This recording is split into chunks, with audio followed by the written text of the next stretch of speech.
Welcome to After Hour Gaming League. This is JW Schmo from Team Raytheon. I'm so happy to have you with us for the ace match between Raytheon and Twitch. This has been a very exciting matchup between the two teams, with the first two matches going to Team Raytheon and the second two going to Twitch. This is a winning streak concern for Raytheon, as we are 4-0 while Twitch is, I believe, 3-2 at the moment.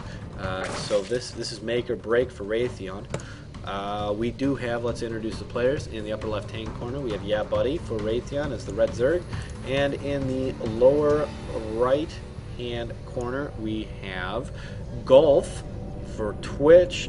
For those that you will watch, YeadBuddy had a very decisive victory in his matchup, and in Golf's matchup against BBZ, he had some interesting play with Tempests that did not bode well for him in the end game.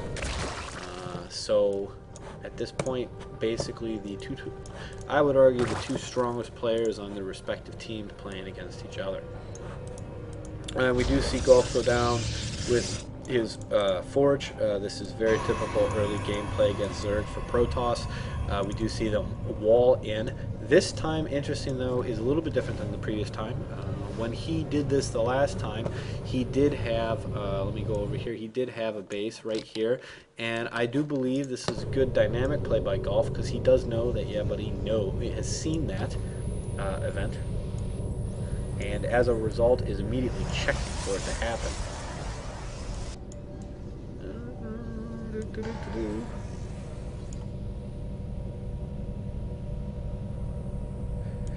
Now, what I would like to see here, quite frankly, what I would love to see, quite frankly, is a Zerg player lay down their hatchery, their second hatchery right here. Yeah, I would love to see that. And then, see if the photon cannons would actually be able to attack. Just saying. I'm never saying that strategy would work, but I would just love to see it attempted. Maybe I'll go on and do that after this game. Just, throw the hatchery down here and be like, yo. Alright, so Golf playing a little interesting here. He's very slow in bringing out his photon cannons, which I guess is fine, but not something personally I would do.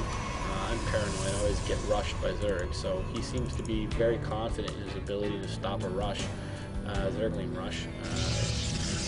And we do finally see the photon cannon going down. And we also do see some scouting going on here, with Golf laying down the probe at the Zelnaga Tower, and the Overlord taking the long, winding road through the back door, over the bridge we go, through the woods to get to Grandmother's house on the other side, which happens to be Golf's main base. Alright, so we do see YeadBuddy laying down at 4:30 the third base. And it does look like Golf is going to see it. He does indeed see it. So he does know that there are 3 bases on the field.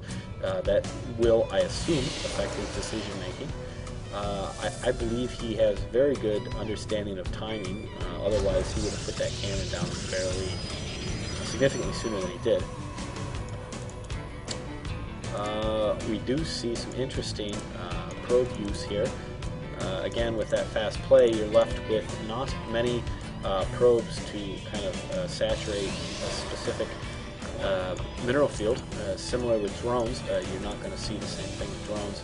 You're not going to see a mineral field saturated when you have 3 bases 5 minutes into the game. We do see spine crawlers, so YeadBuddy playing a wee bit defensively here. And a robotics bay going down. Alright. So, different gameplay decision here by Golf. The previous match, he had went Starport initially, or excuse me, what did he go? Oh gosh, I'm terrible with names these days. Stargate, excuse me. And that did not bode well, as the Tempest just was not very effective in that game. Alright, so we see spine crawlers going down. We do see fair number of drones. Looks like they're about even on the count, 34 probes against 32 drones. Obviously, larva being a resource needing to be managed by the Zerg. And what I mean by that is quite simply, on top of having minerals, on top of having gas, you know, Zerg only have a limited number of larvae, and those larvae govern, obviously, as the higher level players know, how many units you can build. Okay, so this is interesting. So we are in for a very interesting game here. Why do I say that? Well, we have a Sentry Immortal build. Usually for Protoss, I was going to say all in. I don't know that for certain. Well, screw it. I do actually know that for certain. It is an Immortal Sentry all in. That is what we're going to get to see today.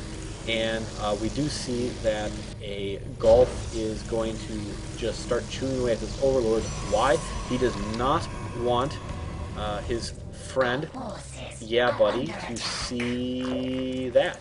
Doesn't want him to see it. Doesn't want him to see it at all. Why? Because then now YeadBuddy can presumably guess that there is an all-in potentially happening right now. Immortal Sentry all in. Ladies and gentlemen, it's going to be very interesting. We are seeing a number of gateways going down. We do find a pylon placed way on the other side. And YeadBuddy, excuse me, YeadBuddy is going to be in for a bit of a treat here. Going to have to handle a again this Sentry Immortal play that that Golf is going to lay down here very shortly.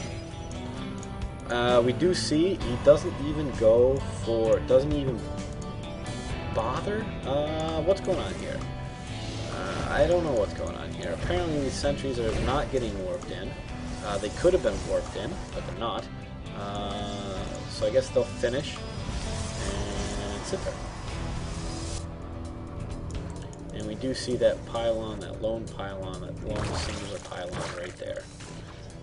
A fair number of roaches here by YeadBuddy. Doesn't look too concerned about the situation. He is researching Guile reconstitution. Basically makes the roaches faster. I won't lie though, some level of Zergling play would have been very nice.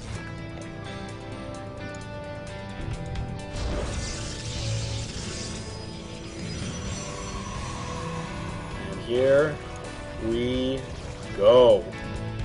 A couple zealots coming in, and let's see how this gets laid out.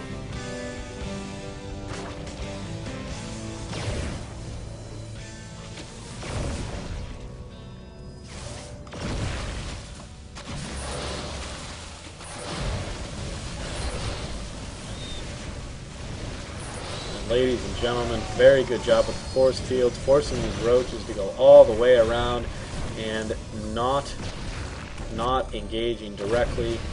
And quite frankly, these Immortals are just going to obliterate everything in their path. Some very good zealot management. Oh my goodness.